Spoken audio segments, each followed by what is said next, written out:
Super cool radio.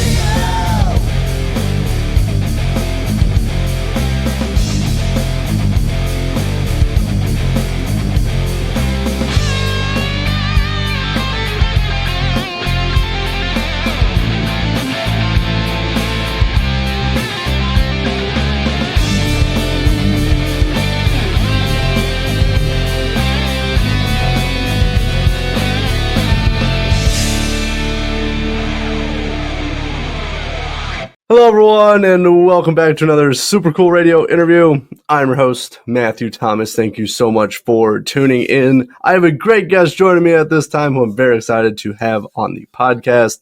On January 31st, Montreal-based Deadly Apples released their latest single entitled Volatile. That'll be off their upcoming album, Distress, set to be released later this year.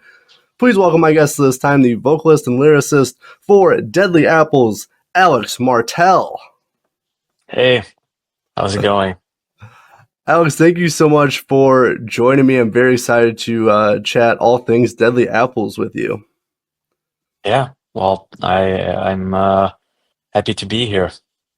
So I'm curious, before we start talking about the latest single, I'm curious, like the name Deadly Apples, very unique name for a band. So like, how did the name come about? Basically, I liked the fact that it can have many different meanings, and everyone can kind of make up their own meaning. Some people think it refers to Snow White. Other people think it goes back to the garden and the Bible story. And I just think it sounds interesting in the same way as, say, Smashing Pumpkins or Nine Inch Nails. I feel like it's a sort of band name that can evoke different imagery, So yeah, I just thought it sounded interesting and different. It definitely is. And I like, kind of going along with like the theme of the band as well. Like you leave a lot of like the lyrics and the themes like up to interpretation, which is what I really like because like people like can draw their own conclusions about like what's going on. Obviously, you have suggested themes and stuff like that throughout the music, but there's a lot of open-endedness to Deadly Apples. Yeah, and I think obviously in general the themes, especially on this new album, it's obviously very dark, but I think it's better when people can, make the lyrics their own, have their own interpretations with whatever they're going through in their lives, instead of me saying, this specific song is about this thing or that, or so yeah, I think it's definitely better if we keep some of the mystery in a sense. Oh, for sure. And kind of going along with that, I really want to talk about the new single Volatile, which I love it. The riff and the lyrics, I think it just sounds so cool, and it really like kind of I don't know, it kind of has that just edge and vibe to it. Like I've had it on repeat since obviously preparing for this interview. I just really enjoy it. Well, thank you. That means a lot, and my bandmate Antoine, who writes the music, I think he wrote a great song. I'm pretty proud of the lyrics as well, and we also got to collaborate with obviously Richard Patrick of Filter, who did some additional vocals. He actually sang the harmonies and the choruses, and Danny Lohner, who's worked with so many amazing artists, Nine Inch Nails, A Perfect Circle, Rob Zombie, like the list could go on for forever. And he actually recorded all the guitars and bass on the entire album. and we had it mixed by Ben Gross, who's also, you know, a veteran who worked with so many great artists. We spent almost a year at his studio in LA, and we also worked with Michael Beinhorn, amazing producer, to do some pre-production, and Antoine produced the album. So yeah, you know, we had a lot of great people involved, but yeah, we're we're really grateful for all the positive reactions so far to the song. Oh, for sure. Definitely. As I said earlier, the single sounds amazing, but obviously having the team that you did and working with those great musicians, it's not surprising that this single turned out as great as it did with it. So like I'm curious. So like based on my research, so it's been about 8 years between Deadly Apple's releases. So like was this this album Distress, was it a different writing and recording process compared to previous material?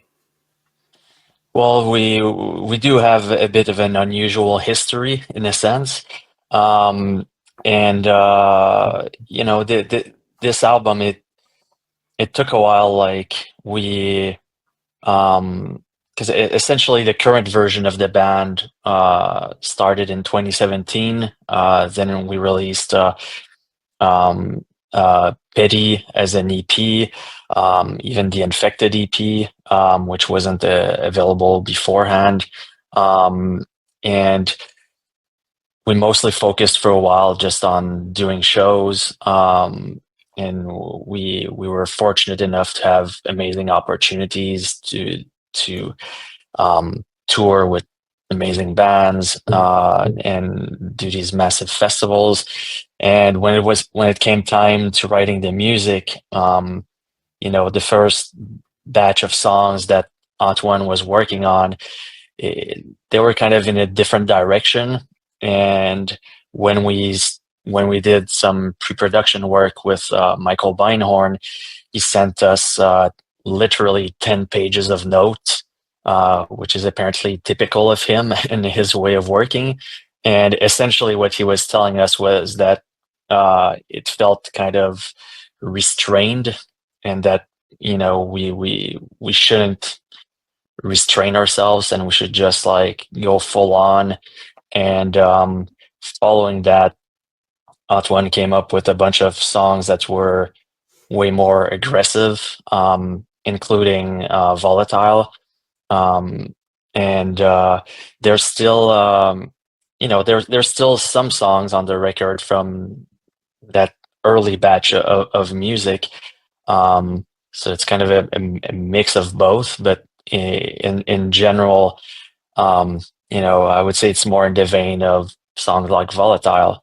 And yeah, it essentially took a while to find the right direction to go in, essentially.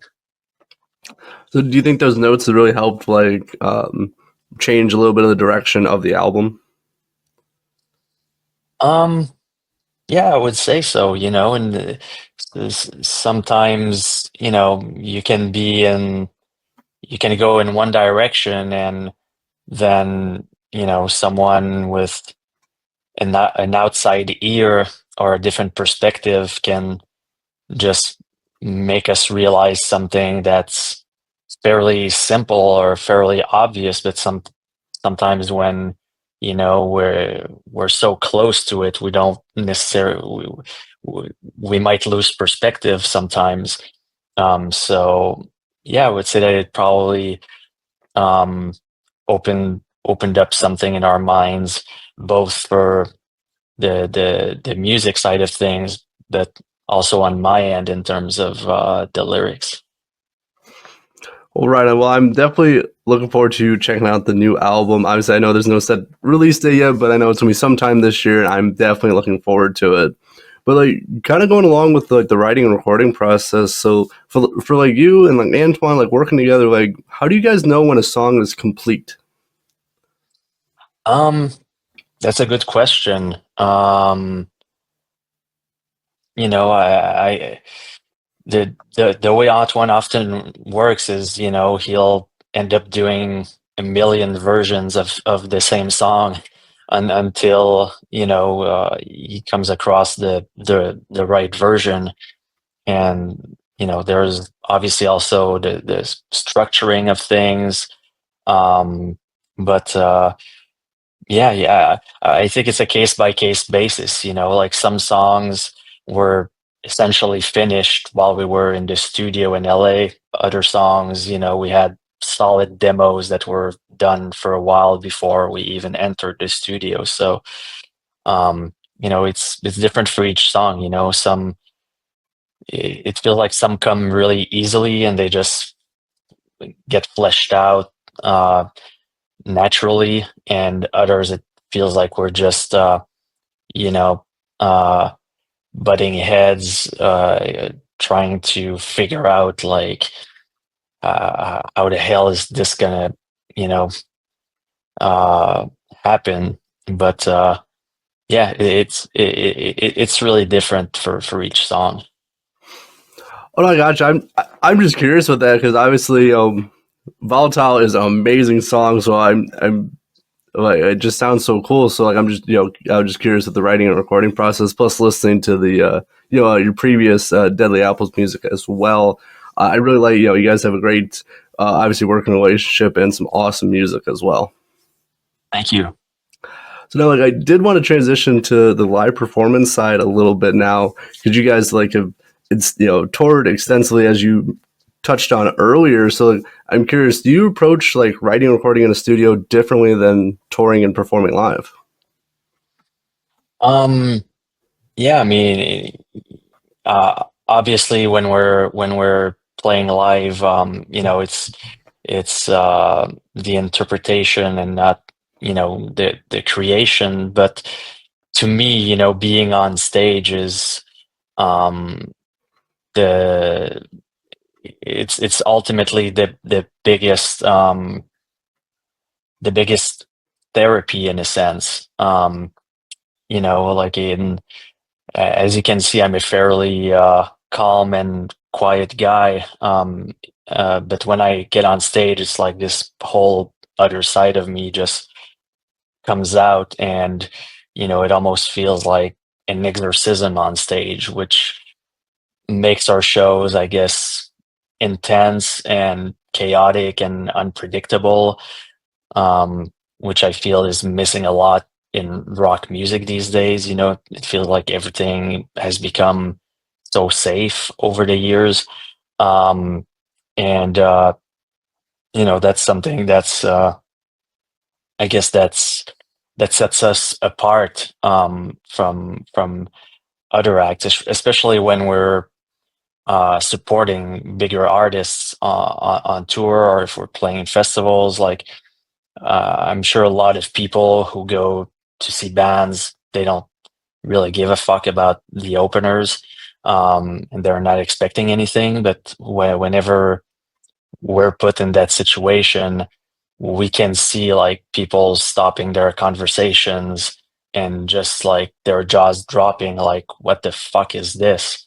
Like, just not expecting this onslaught of, you know, just pure energy and intensity.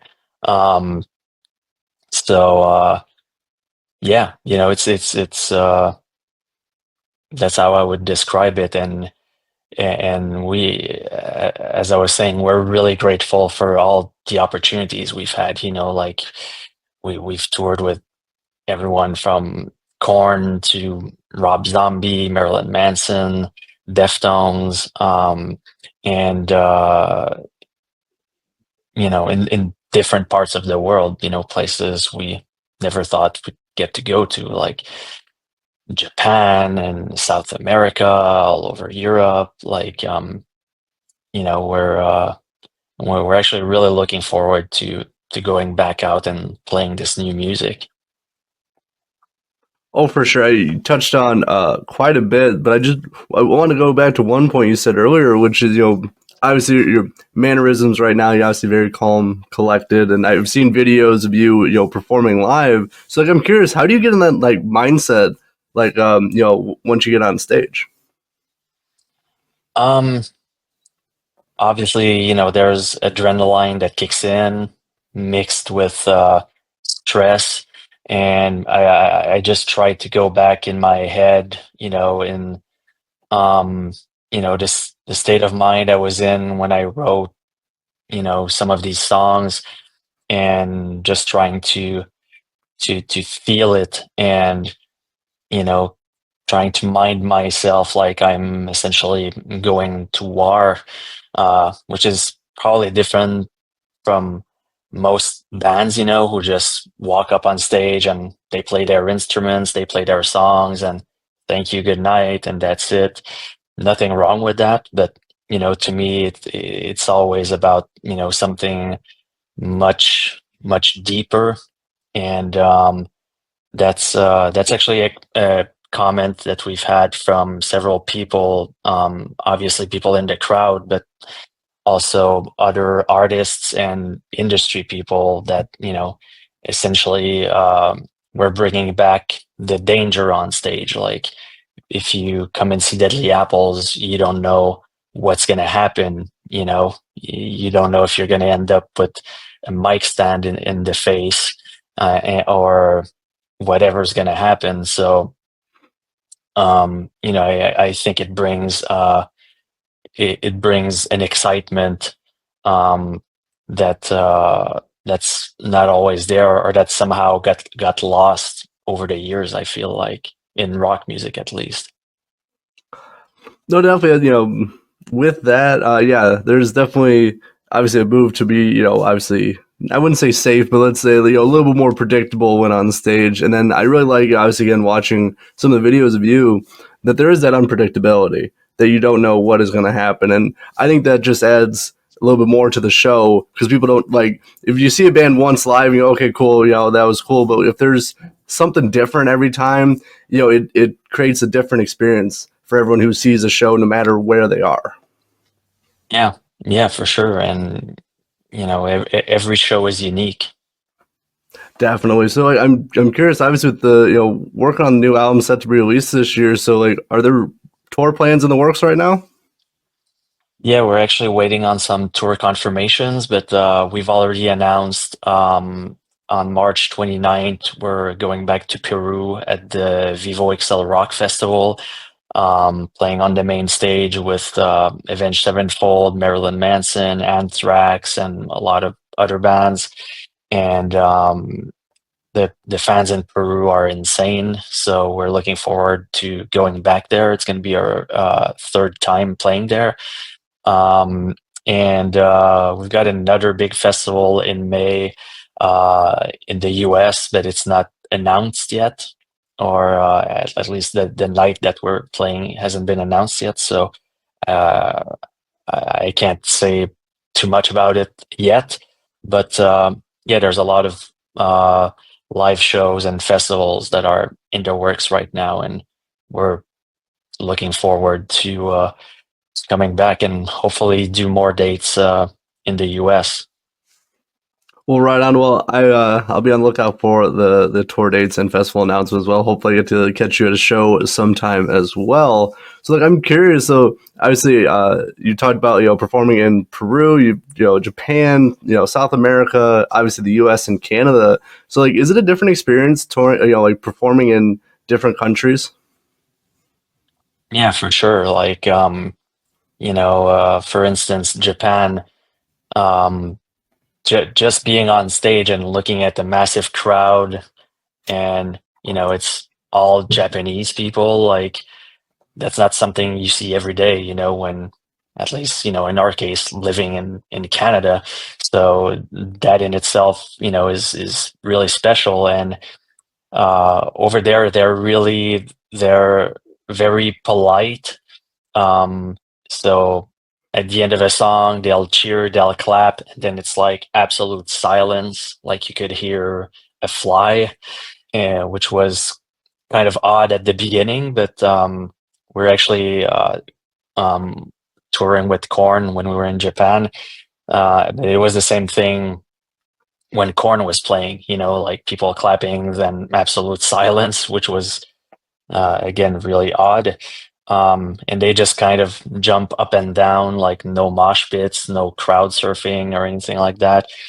But then when we play Mexico or South America, it's the opposite. Like they're just like they go crazy. I often jump in the crowd, and sometimes at these shows, especially in Peru, actually, there are some pictures where they're pulling so hard on my clothes, like it felt scary in a sense. Like I thought I was gonna end up naked in the crowd or something because they were so intense, pulling me in all directions.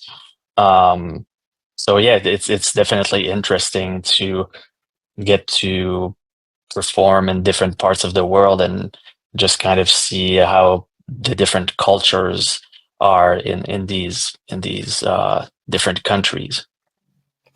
Well, it definitely is, but it's just so cool that, obviously music, it doesn't matter what country, and music, connects people. And it's just so cool to see, like, the different reactions, like in Japan, as you just talked about, and like Peru, how crazy they get. So it's just so cool. So, like, I'm curious with that, like, when you first started Deadly Apples, did you think that you'd, be able to tour, all these different countries and perform your music there? Um, I mean, probably in my, when I was a teenager and I was slowly getting into music, um, I had wild dreams, but I'm not sure I thought they were necessarily realistic. Um, but yeah, it's definitely a good feeling to be able to achieve these different goals. Oh, for sure, for sure. Well, I'm looking forward to seeing how 2025 goes for you guys. I'm very much looking forward to checking out the new album, Distress. But like, I'm kind of curious. So before we wrap up this interview, like, what's kind of the rest of the plans for Deadly Apples for 2025? Essentially, we're planning to release the album at some point during the summer. And until then, we're going to be releasing tracks from the album every 5 to 6 weeks, approximately, including some music videos.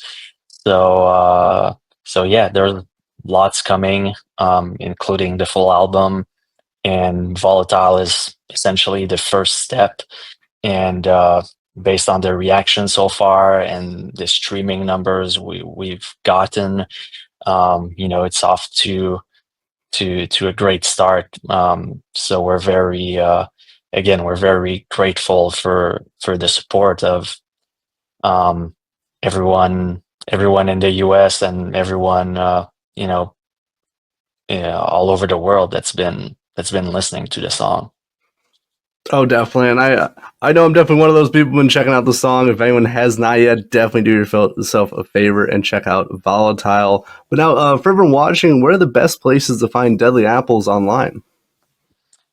Just Deadly Apples on all social media, on Spotify, Apple Music, or wherever you listen to your music.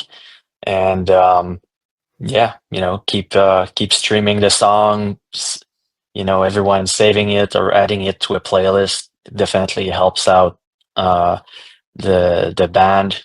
Um, and yeah, again, we appreciate all the love and support.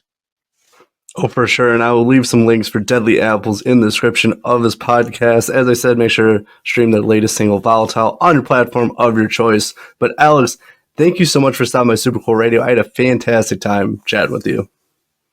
Yeah, well, thanks again for having me.